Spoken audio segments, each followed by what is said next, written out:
Faith within your hands. Oh, oh, oh. Faith within your hands. Oh, oh, oh. Faith within your hands. Oh, oh, oh. Faith within your hands. Oh, oh, oh. Yeah. When you're thinking of giving up, oh no. Ready, set, imagine. Welcome to our Creative Poison show. I am Tommaso Cartia. I am the editor-in-chief of Creative Poison. And I am Daniela Pavan, artistic director of Creative Poison. Welcome. Welcome, everybody. So today we continue to investigate creativity as a super powerful driver of innovation that could help us rebuild, refresh, and reinvent our business models, envisioning a future post-COVID-19. This is our hashtag Creativity Will Save Us Phase 2 series. We say, when venues close, windows open. And today, we open the window into the ecosystem of New York City local businesses that today are experiencing a very critical transitioning phase. But we do it with a very special guest. He is Nic Faitos. Welcome, Nic, to the Creative Poison show. Hi. Hi, Nic. Hello. It's a pleasure to be here. So, you are, thank you so much. It's a pleasure for us. A pioneer businessman, and with 15 years of experience on Wall Street in finance, marketing, and sales, who then decided to open in 1994 Starbright Floral Design, a family-owned New York City-based business, considered today one of the top 50 best floral enterprises in the whole United States, providing flowers to clients like American Express, Cartier, Google, Ernst & Young, and Louis Vuitton, and many, many other prestigious names from the world of events, hospitality, entertainment, and luxury. And studying a little bit of your exceptional career, Nic, I had a clear perception that one of the secrets of your success, it must be in your creative mind, and indeed unprecedented ways with which you reinvented the floral design business, as well as how you envision Starbright Floral as also a vehicle to give back to the community. So we are here to explore these topics with you and to ask ourselves, what's the present and what's the future of New York City local businesses? So let's start with the present. How are you doing? Doing very well. Thank you very much. It's a good time to be here. It really is. And grateful to be back.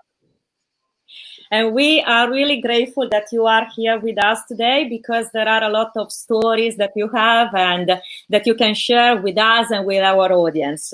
So, as we said, you are a pioneer businessman, and you have 15 years of experience on Wall Street. When you started the Starbright Floral Design, you had the genius intuition to add to the classical florist B2C, so business to consumer business, a strong B2B, so business to business service, building lasting relationships with the most prestigious corporations in New York City. You really strike me as somebody truly gifted with a powerful creative mind that you apply to your business, always thinking out of the box. And that's the central core of our inquiry, to give voice to the creative minds of our time, mentors of the future. Given the current situation and also the economic crisis that we are facing, unfortunately, my question is, what creative strategies are you applying to redesign and reconstruct your business in times of COVID-19? Very, very good question. And thank you very much, Daniela. Really, it's a constant thinking process. You can never stop thinking about the future, and you can't stop thinking about what am I going to do next.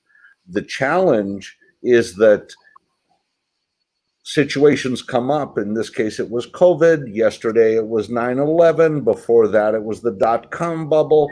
In 2008, it was the financial crisis. So there's always something that's going to happen, and it's always going to be an unexpected surprise. The key is not to fight what happens, but to say, how can I flow into the current situation and come out of it stronger? In every situation, good or bad, strong or weak, happy or sad, there's always going to be winners and there's always going to be losers. Okay. Yeah. In many cases, it comes down to not feeling sorry for yourself, okay, not wallowing in self-pity, okay, and finding the strength to choose to be one of the winners, because it's a choice you make. You will Yeah. either succeed or you won't. And if you put all of your effort into what it is that you do, there's a much higher likelihood that you will succeed. So it comes from inner strength. It comes from constantly thinking and building your creative strategies. Now, what I like to do is to, and I've said this many, many times on many different programs that I've had the opportunity to be on. What I like to do is to look at industries other than my own. Okay, that means I'm not following the path of what every other florist, every other retail decorator, every other event specialist. I'm not looking at that model in order to grab ideas to do what I do. I look outside of my industry and I say, gee, what is American Express doing and how can I apply that to me? What is MasterCard doing in their marketing campaigns? And how can I twist that? How can I turn it? How can I turn it into a pretzel and make it my own? Okay. Yeah. And I'm constantly pulling ideas from someplace else, and I'm not making them better. I'm making them different, and I'm grabbing ideas to then build on the Starbright model. Now, in the past, I would say since the end of March, we went through a period where for 6 weeks we were closed. Okay. Yes. Did not do anything whatsoever. And then all of a sudden we opened and we were a fraction of ourselves. And when I say a fraction, I mean a complete fraction. About 1/20th of what we used to be on day one. And sure, people were happy to see us back, and the doors opened, and we had limited capacity and limited availability, and so on and so forth. But here's the key. When we closed, and it was like March 23rd, 26th, something like that, I don't remember the exact date, there was one resolution that we made on that day. Though we didn't know when we were going to be able to open again. We thought it was going to be 2 weeks, by the way. We didn't know when we would open again. And we also did not know what that would look like. So we had no idea of anything going forward.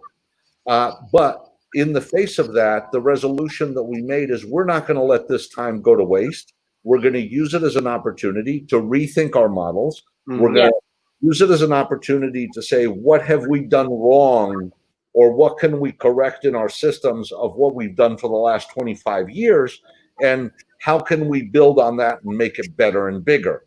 And let's pull the good from what we've accomplished so far. Let's see what we can change, okay? And then let's create a model that will make sense for the times that we are in.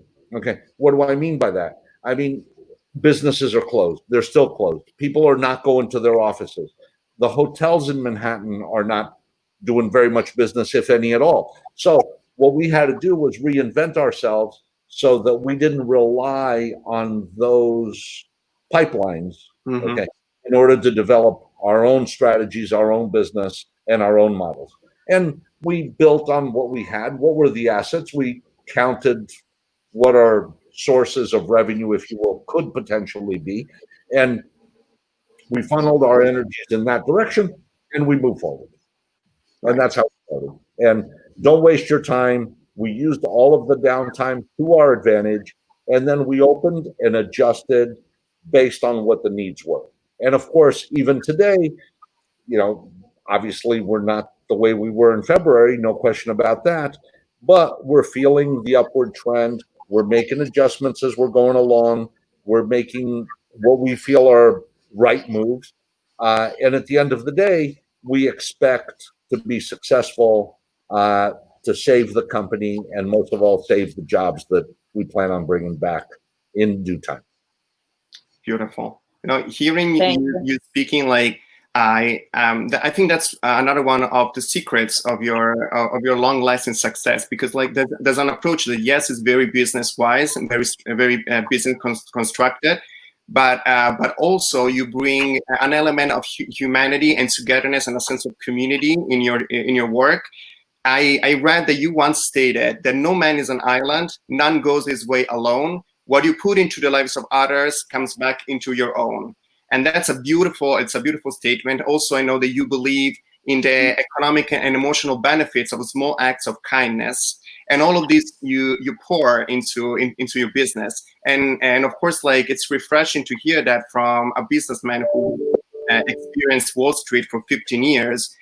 But and now, like, you bring with you also the message of beauty, the message of the flowers. So my question for you is a little bit more humanistic, but what do you think that today, since you run a floral design enterprise, it's the message of nature, the message of flowers, and how you as Starbright what are you doing to give back to New York City community with your flowers? Well, first of all, flowers in and of themselves are a feel-good, right, natural item. Okay. I agree. Yes. It's not a bag of potatoes. Okay. No. Nothing against potatoes, but it's not a bag of potatoes. And what we have to remember is that when somebody receives flowers, they're incredibly enthusiastic about getting them. Okay. And they enjoy them and they're relaxing. And studies have shown us that flowers in our house are good for our psyche. And we stress less when we have flowers around us. That's all very, very true. And many, many studies have been done on the subject, and we can always go back to that. But the one thing that I believe very, very strongly about is that when you receive flowers from someone, whether it's your birthday, whether it's a get well, a happy occasion, not so happy occasion, doesn't matter, and you make a phone call to the person who sent them to you to say thank you, there is a transference of good feelings that goes to that person as well. So when somebody calls you and says, thank you, I love the flowers, and they're screaming with enthusiasm, all of a sudden you feel good too. So there's a transference of feeling from one person to the other, and it tells the person who sent the flowers that their act of kindness was a worthwhile one. Right.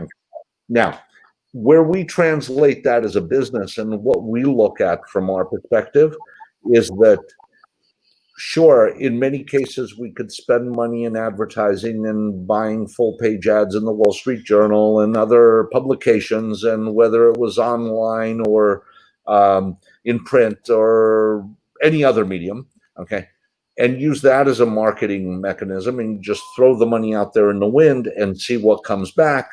Sometimes you're successful at it, sometimes you're not. We've built our brand by giving back to our community and taking It's really nice. And it's true. Thank you. And basically what we're doing is, whether it's a fundraiser, whether it's a organization that helps cancer survivors, whether it's children that don't have homes, any number of organizations, we will step in and we will work with them, and we're going to, in some cases, donate the flowers, in other cases not. We have a program running tonight called Fashion Fights Cancer, and what it is, fashion industry folks are teaching people in an online webinar how to use natural dyes to dye material to make clothing items. And we're providing the flowers, which are going to be turned into dye during the show, okay? And they're going to turn fabric into patterns, okay? All natural. Wow. And and it's a very, very positive experience, and it's something that we are doing, and we love to do this. We love to be involved that way, because what we're really doing is taking marketing dollars, putting them to good, and then the brands that we are working with recognize us, and it comes back to us in business and in goodwill. So, and it's a circle, it's a cycle. It takes time to build that. It never happens overnight, but it's something that we feel very strongly about. And whether you're able to give 5% back to your community or 20% back, it does not matter. But giving back is what's important. During the time that we were closed down, we ran a program where, based on purchases that were made during certain periods of time, we would donate a portion of our proceeds to either buy lunches, to buy Uber rides, or dinners for departments in hospitals. So, so if it was and we partnered with Mount Sinai on this, and if a certain number of orders would come in, we would buy dinner for a department or lunches for nurses, or so many Uber rides for people to go home. And it doesn't matter what you do. The important thing is that you give back and do something for your community, and your community will support you. I love New York City because in many ways, New York City might be a large city, a very large city, but it's also a very small community, and people know each other. I agree. You walk down Fifth Avenue and you see people that you run into people that oh my God, what how are you? That kind of thing, and it actually does have a small town feel that is very positive and very, very strong. Yes. What you said is exactly the mission of flowers. The mission.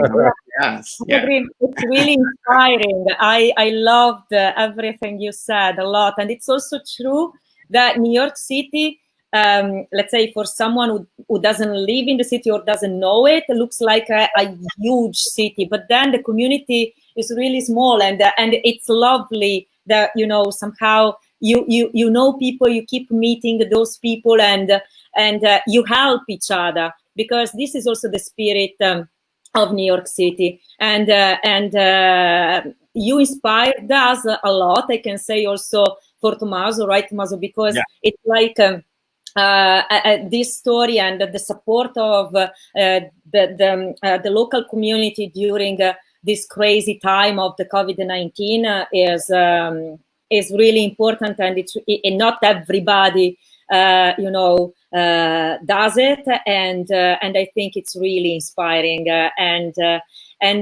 this comes out from a business, your business, that is so great, also with the lovely language and the beauty that flowers actually brings to everybody's lives, in my opinion.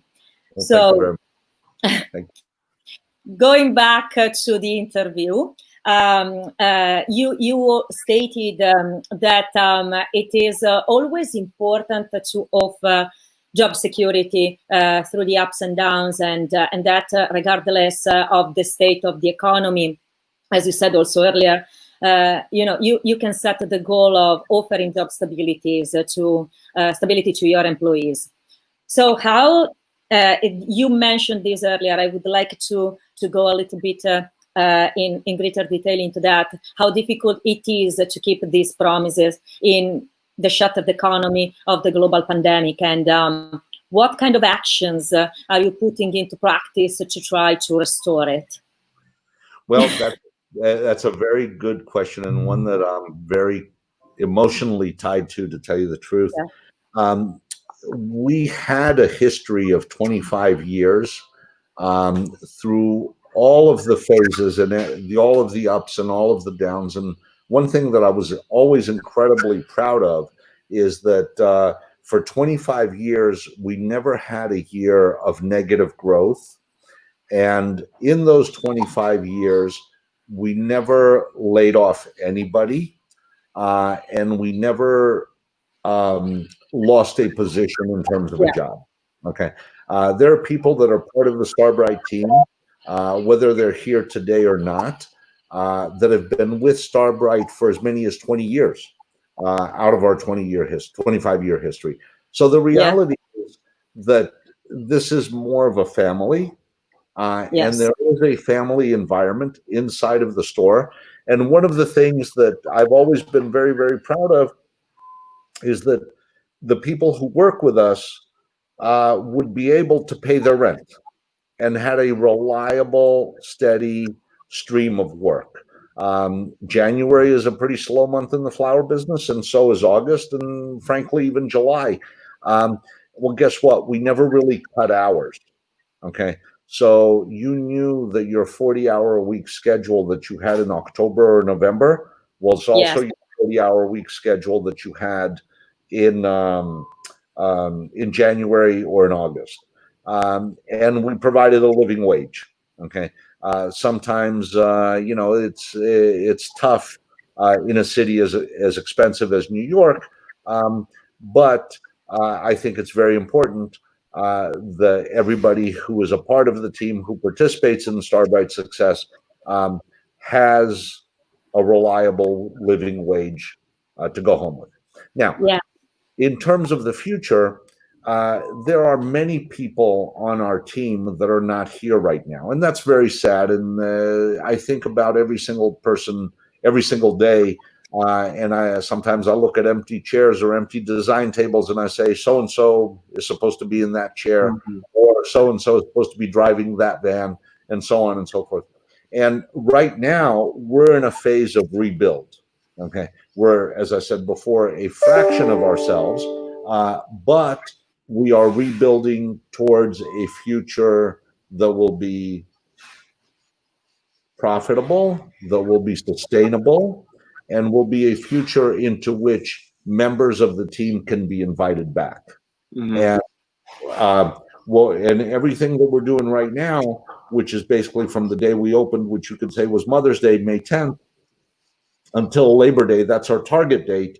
We're putting the framework into place. We're laying the foundation so that then we can ramp up as business dictates. And as I said before, the biggest concern that I have is let's do our part today to prevent another shutdown, because that's what everybody is thinking about. And really what it comes down to is everybody has to feel safe riding the subway systems. Everybody has to feel safe sitting next to somebody else at work. Everybody has to feel safe teaching a class if they're a teacher, or sending their kids to school if they have school-age children, and so on and so forth. So it's all a chain reaction. And as that chain builds, we are planning to be a part of the forefront, okay, to rebuild our city and to rebuild our economy with the people that we know, that we trust, and who have brought the company to the point that it is today. Right. Yes. That's a very, very beautiful and encouraging vision into the future. And I thank you so much for these words, because each one of us, like, every day struggle with with a foreseeable future that specifically us living in this moment in time in New York City, in the United States, because like every country had confronted the pandemic in different ways, and they're in different phases. Unfortunately, the United States is still struggling harshly to kind of like get out of this, or the confusion of this very, very, very, very emotional pain that everybody is experiencing. But I have to say, like, when I walk the streets of New York City, which are unusually empty, I also see the beauty. I also see nature. I also see the flowers adorning the city, and that gives hope, because it's an expression of beauty. And I'm happy to hear your words, because of course, like, every business is a human business. Like, it's made of human beings, so that you can be separated and cannot go together. And that's also something that to think about when there is a push to reopen the economy against the human aspect, against solving a pandemic first. And kind of like give us the certainty that we can go back to our business, to our jobs, to the seats that you were saying before now are empty also in your business. And so I want to ask you, what do you think? What is your vision? How do you see yourself and your business in a year from now? If you can see it. You should have asked me that question last year.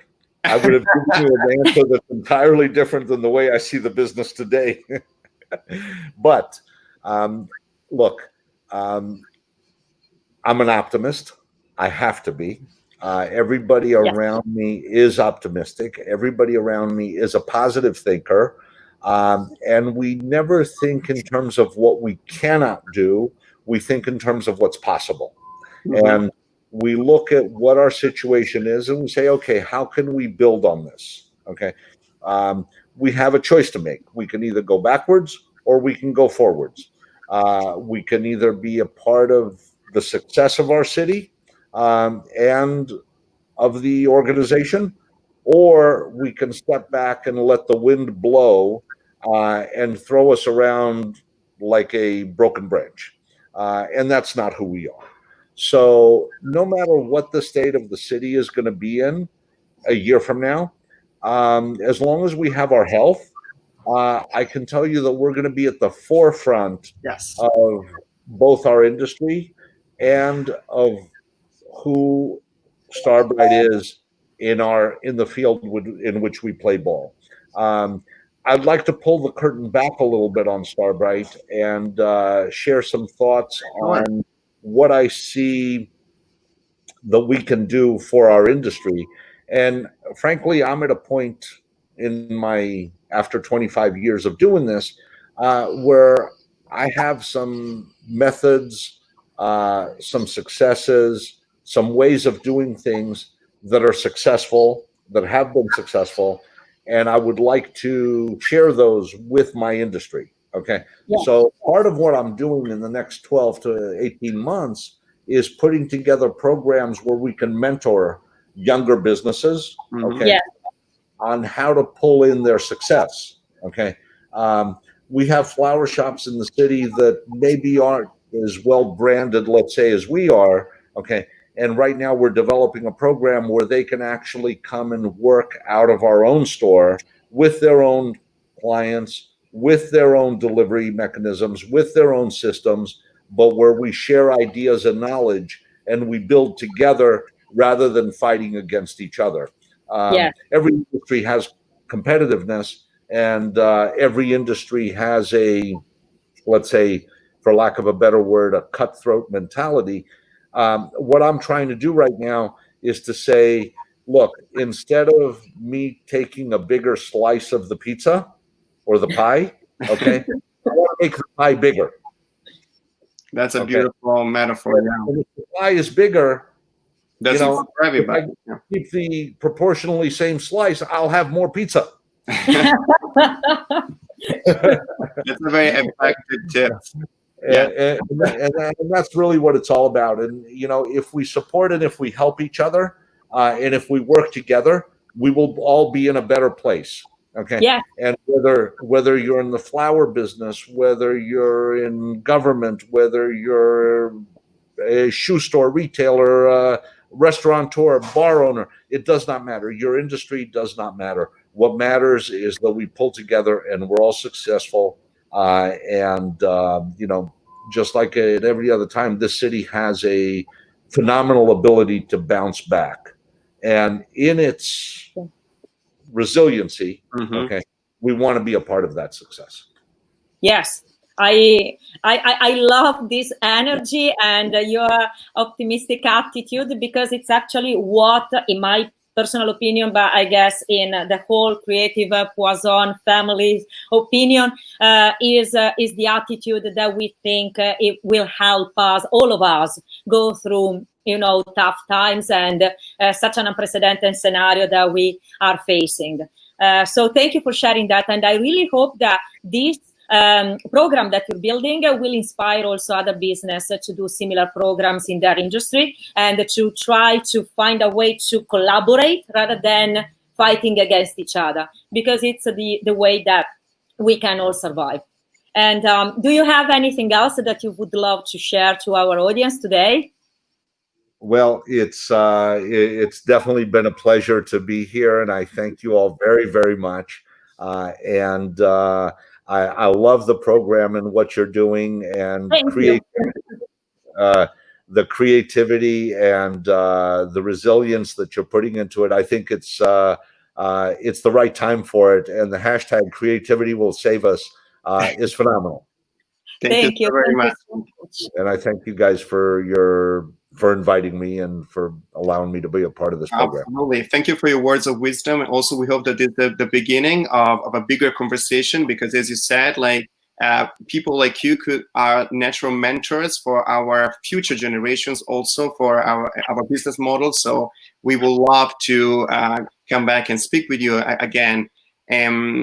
So before concluding, where we can see and get updates on Starbright Floral design. Well, you can always find us on our website, and if you just type in Starbright on Google, we'll come up first, and we'll be there. Follow us on Instagram, again, Starbright NYC, all our social media. It's all open to the public. We're building a very, very strong presence on LinkedIn, and we believe that it's a platform that has matured, and it's a good place. It's a great resource to find information and from which to build on. And we're here, definitely. Absolutely. So please follow Starbright Floral Design. And as for us, follow us in our #Creativity Will Save Us Phase 2 series. We say when venues close, windows open. Every Thursday, Facebook Live at Creative Poison at 12 p.m. And on Fridays, we're live on Instagram at creativepoise_on, always at 12 p.m. and noon, with a rendezvous with our artists from Phase 1, the series Creativity Will Save Us that you've seen on YouTube. And then we have also our website, which is www.creativepoison.com. So the spelling is creative, POISN.com. So no final O, please remember. And this conversation will then be available on our podcast show on which is on every Wednesday on all our distribution platforms, such as Spreaker, Spotify, iHeartRadio, Google Podcasts, Apple Podcasts, Stitcher, and many, many others. And also on our official YouTube channel, which is Creative POIS, so POIS-on, where you can follow the hashtag Creativity Will Save Us saga. So we will be waiting for you there. Thank you again, Nic, for your time and this brilliant conversation. And one last thing to say to our audience. Are you guys ready? Are you guys ready? What do we say? We say ready, set, imagine. Thank you so very much, Nic. Thank you so very much. Thank you guys very much. Bye. Thank you. Bye. Take care. Thank you. Bye-bye. Faith Bye, within everybody. your hands. Faith within your hands. Faith within your hands. Faith within your hands. Yeah. When you're thinking of giving up, oh no. You know that through the struggle we are all the same. There is always something that goes wrong. Feel like it's never fate, there isn't time.